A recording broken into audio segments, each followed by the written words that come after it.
Spider-Man, X-Men, Blade, Catwoman, Kick-Ass, Thor, Batman ou encore Avengers, le succès des super-héros au cinéma aujourd'hui ferait presque oublier qu'ils viennent tous d'un univers commun, le comic book. Alors que les films s'approprient le box-office, nous avons voulu revenir sur les origines de ces personnages qui nous font rêver. Aujourd'hui, Katchou, créatrice de The Lesbian Geek Blog, lève le voile sur la plus connue des Amazones, Wonder Woman.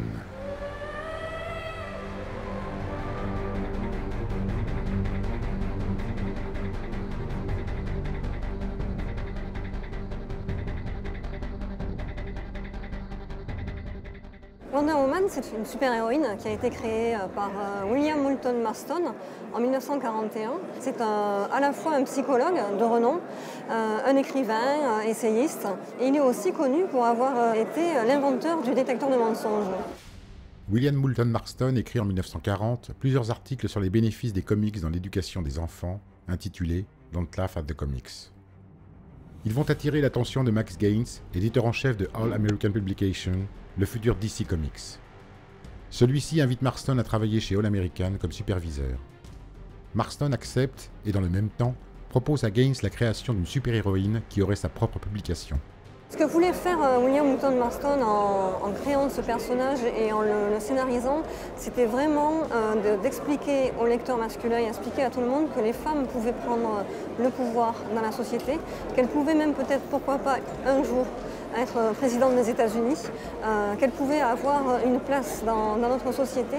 C'était vraiment un homme qui avait une idéologie féministe très affirmée pour l'époque, et même très affirmée tout court, pour la simple raison qu'il a toujours été entouré par des femmes, il a toujours été très influencé par les femmes qui l'entouraient, notamment sa femme qui s'appelle Elizabeth Holloway et son amante qui s'appelle Olive Byrne. C'était deux femmes, toutes les deux qui étaient très érudites, très intelligentes, qui ont fait beaucoup d'études, surtout sa femme, Elizabeth. Son autre compagne, donc Olive, elle est la nièce et la fille de deux figures du féminisme aux États-Unis, notamment Margaret Sanger, donc ça c'est sa tante, qui est l'une des figures de proue du mouvement féministe pour le droit de vote des femmes aux États-Unis et aussi pour l'ouverture des premières cliniques pour la régularisation de l'avortement aux États-Unis. Il y a eu d'autres héroïnes et d'autres super-héroïnes qui ont évolué depuis les années 20. C'était Miss Fury, c'était Black Cat, on avait aussi Phantom Lady, on avait Blonde Phantom. Il y en a eu bien sûr beaucoup d'autres, mais là c'était des héroïnes très sexy, très glamour, qui étaient destinées à un lectorat masculin essentiellement. Et Wonder Woman, quand elle a été créée, c'était à la fois et pour un lectorat masculin et pour un lectorat féminin. C'est une super-héroïne qui s'est fait remarquer par son style graphique qui était totalement différent de ce qui sortait à l'époque. C'est Hatch G. Peter qui était au dessin.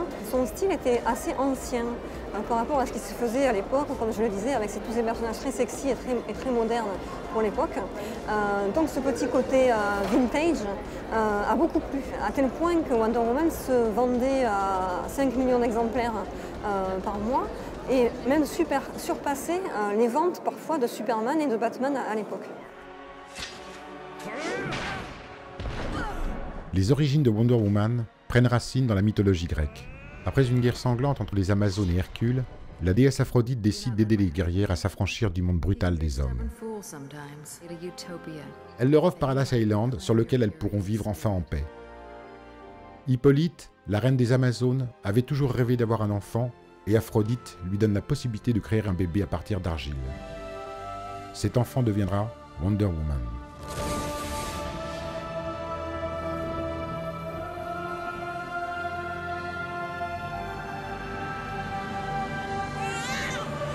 Dans les années 40, donc, elle avait le fameux jet invisible, le fameux avion invisible. Mais ensuite, elle va pouvoir voler par elle-même. Elle est aussi équipée de quelques accessoires qui sont emblématiques, comme ses bracelets. C'est un petit clin d'œil à l'amante de William Moulton Marston qui avait pour habitude de porter des bracelets en métal. On a aussi le lasso, ce qu'on appelle le lasso de vérité, qui est aussi un clin d'œil par rapport à l'invention de Marston, donc le détecteur de mensonges.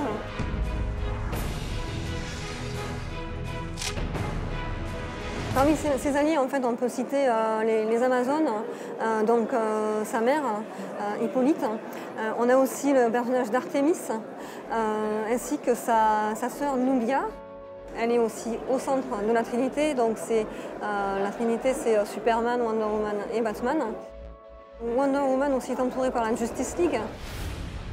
Parmi ses némésis, on peut citer donc le personnage d'Hercule, qui est en fait à l'origine de l'exil des Amazones, et ainsi que le personnage d'Arès, donc le dieu de la guerre, qui fait partie vraiment des figures emblématiques des méchants dans Wonder Woman. Tu es bien trop jeune pour te rappeler comment nous, les femmes, nous étions des esclaves à Rome et en Grèce. Je me suis promis que cela ne recommencerait jamais. Nous avons découvert cette île inconnue où nous pouvons vivre en harmonie, en paix, entre femmes. À l'époque, dans les années 40, où la guerre venait de commencer, et Wonder Woman en fait, appelle à l'effort de guerre, appelle aux femmes à venir aider le pays. Donc c'est en fait un personnage très patriotique. Elle a vraiment une valeur symbolique, rien que par son costume qui représente le drapeau américain. Pour les Américains, ce personnage-là est d'autant plus important. Les couleurs ont été choisies pour montrer ton amour de la liberté et de la démocratie. La jupe peut se retirer si tu trouves ça plus commode. Le matériau est indestructible. Oh, c'est magnifique, maman. Merci. Je l'ai dessiné moi-même, en ne sachant pas qu'il serait porté par ma propre fille. Elle demande aussi aux femmes d'être sûres d'elles, de prendre le pouvoir et de sortir un petit peu de leur statut de femme au foyer, ça c'est très important. Et elle est aussi une figure, en cela une figure du féminisme à cette époque. Marston meurt en 1947 et c'est Robert Kanigher qui prend la relève et restera le scénariste principal du comic pendant plus de 20 ans. Dans les années 50, Frederick Wertham, un psychologue de renom, sort un livre pamphlet contre les comics intitulé Seduction of the Innocent. Il y attaque Wonder Woman et son monde entièrement féminin, disant que sa force et son indépendance faisaient d'elle une lesbienne. Les éditeurs ont pris peur de cette prise de position de la part de Wertham, qui était quelqu'un de très influent. Et d'ailleurs, c'est ce qui en a découlé la création du Comic Con Authority. Le dessinateur initial a été remplacé par un autre dessinateur qui s'appelle Ross Andru et qui, lui, a utilisé un tout autre style pour dessiner Wonder Woman. C'était un style beaucoup plus moderne pour l'époque. Et aussi également un changement au niveau de la prise de position féministe dans Wonder Woman. Elle commence à devenir vraiment éperdument amoureuse avec le personnage de Steve Trevor, ce qui n'était pas du tout le cas dans les années 40. Princesse, j'ai jamais vu une chose comme celle-là. Moi non plus. Allons voir ce que c'est. Ce sont des bleuettes amoureuses influencées par les romances comics qui étaient soi-disant prisées par le lectorat féminin alors que pas du tout en fait.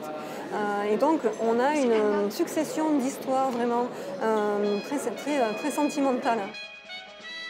Avec beaucoup de personnages invraisemblables, comme par exemple le personnage de Mère Boy et Mère Man, donc l'homme sirène, dont elle tombe amoureuse lorsqu'elle était plus jeune.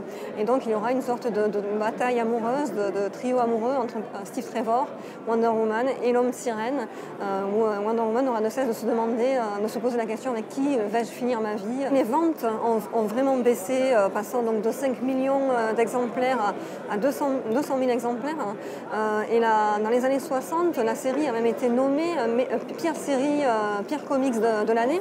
Nous arrivons à une époque qui s'appelle le Bronze Age et qui est une époque où en fin de compte les super-héros vont se rapprocher de leur lecteur et des préoccupations de l'époque. Pour tenter de revitaliser le titre, Carmine Infantino, alors éditeur en chef de DC Comics, engage en 1968 Dennis O'Neil, jeune scénariste en plein essor. Ce scénariste décide de faire part des pouvoirs à Wonder Woman. Les Amazones en fait, sont obligées de partir.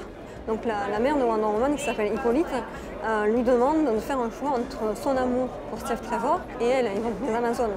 Et Wonder Woman va décider donc de rester avec Steve Trevor, qui malheureusement va se faire tuer 2 épisodes juste après. Lorsqu'elle perd ses pouvoirs, elle décide d'ouvrir un magasin de vêtements et en même temps elle rencontre une sorte de mentor qui s'appelle I Ching qui va lui apprendre les arts martiaux. Comme Steve Trevor est décédé, il a été tué, elle décide de se venger, de venger sa mort. Cette série n'est pas du tout féministe parce qu'en fait elle vit par procuration par rapport au décès de Steve Trevor et elle est obsédée par la vengeance de son amour décédé. Il y a une journaliste qui s'appelle Gloria Steinem, qui est une icône du mouvement féministe aux États-Unis, qui a créé un magazine qui s'appelle Mrs. Magazine, qui est toujours en vente actuellement et qui est paru au début des années 70, qui était une grande fan de Wonder Woman. Et elle décide de faire un article et de consacrer le premier numéro de ce magazine à Wonder Woman en exigeant de faire revenir ses pouvoirs à Wonder Woman et de la faire revenir vraiment dans le statut iconique du féminisme qu'elle souhaite pour ce personnage.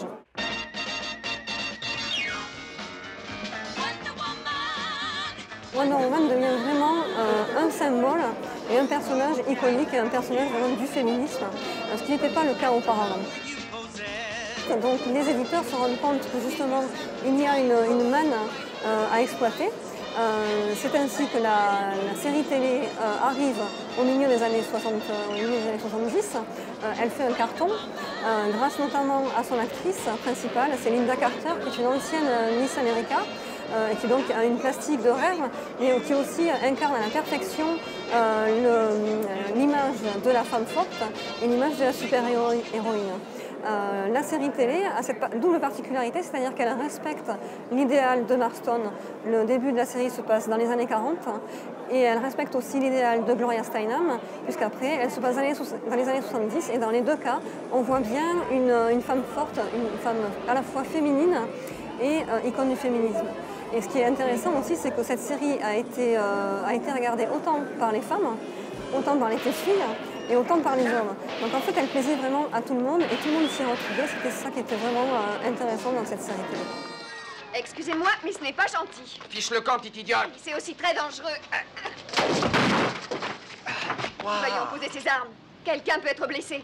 Il y a eu un run dans les années 80 qui est assez intéressant et que les fans de Wonder Woman apprécient particulièrement. C'est le run de George Pérez, juste après en fait, le gros événement qui s'appelle Crisis on Infinite Earth, qui en fait réunit toutes les terres de DC Comics en une seule terre et qui en a découlé en fait à la mort de Wonder Woman. Elle est réapparue l'année suivante avec George Pérez, qui en fait a encore réimaginé les origines de Wonder Woman. Et lui, il a fait énormément de recherches sur la culture, sur l'histoire, la mythologie grecque. Et donc, il a vraiment adapté le personnage à la mythologie grecque. Les années 90, une période assez particulière pour les comics, puisqu'en fait, ils représentaient les femmes d'une manière assez sexy. Et Wonder Woman n'a pas échappé à la règle, notamment avec un dessinateur qui s'appelait Mike Deodato, qui l'a dessiné avec vraiment un physique de mannequin et des formes vraiment surréalistes. Il y a eu un one-shot aussi qui est très intéressant qui s'appelle Wonder Woman Iketea, dessiné par J.J. Jones, scénarisé par Greg Rucka, un scénariste aussi très talentueux et qui est pour la cause des femmes, c'est notamment le scénariste de Batwoman, Batwoman Elegy. Donc là, on voit vraiment une Wonder Woman très forte qui s'oppose à Batman, et ça c'est un des meilleurs one-shots sur ce personnage. Le run de Michael Straczynski, qui n'a duré que 14 épisodes, et où on voyait donc justement le Wonder Woman porter un pantalon et une veste en cuir. Ça a fait beaucoup parler à l'époque. Est arrivé ensuite dans les années 2000 donc le fameux reboot de DC Comics qu'on appelle les New 52 avec donc une série régulière consacrée à Superman et Wonder Woman, puisque dans les New 52 en fait Superman n'est plus avec Lois Lane mais avec Wonder Woman. Ils essaient d'exploiter le filon du super couple dans cette série-là. Et la série Wonder Woman, qui a été écrite jusqu'à très récemment par Brian Azzarello et Cliff Chiang, et qui a encore visité les origines de Wonder Woman, il décide en fait de lui donner un père à la figure du dieu Zeus. Ce qui change en fait totalement même l'image d'une héroïne en fait qui n'a pas de père, ou entre guillemets qui n'a pas besoin de père pour naître. Et ça c'est vraiment quelque chose qui a vraiment changé dans l'histoire de Wonder Woman. You fought with honor and intelligence. The gods go with you, with the gifts I am about to bestow. Il y a un long métrage, un film d'animation que j'ai trouvé très intéressant. Il est sorti en 2009 et en fait il a la particularité d'être le seul film uniquement centré sur Wonder Woman. Il a été écrit, scénarisé par Gail Simone, donc cette fameuse scénariste féministe. Now reveal yourself, warrior.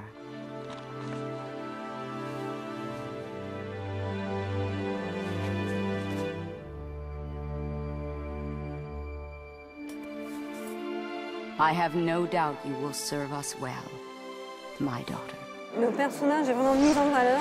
C'est vraiment un film vraiment que je conseille à tout le monde.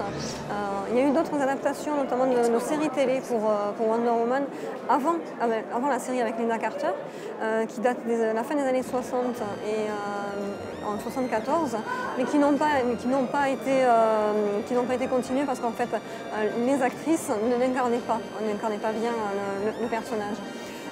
Il y a eu aussi Joss Whedon qui avait eu un projet pour faire un film de Wonder Woman. C'était un scénario assez intéressant avec beaucoup d'humour, parce qu'il ne faut pas oublier quand même dans Wonder Woman on trouve quand même pas mal d'humour, c'est bien de le noter. Mais ce que j'attends surtout c'est vraiment la future trilogie sur Wonder Woman qui est en préparation. Le premier numéro de la trilogie devrait sortir en 2017 et ce qui est intéressant c'est qu'il devrait se passer pendant les années 20. Les femmes ont eu le droit de vote en 1920. Et je pense que cette période de l'histoire n'est pas anodine dans le choix de l'arrivée de Wonder Woman sur Terre. Le deuxième épisode devrait se trouver dans les années 40. Donc là, on entre vraiment dans l'ère Marston.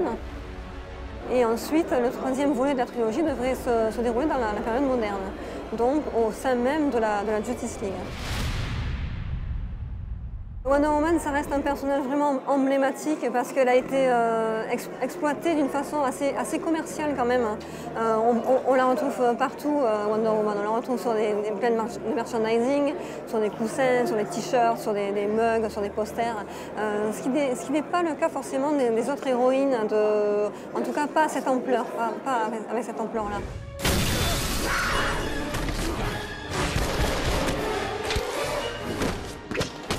I guess I'll see you at your apartment.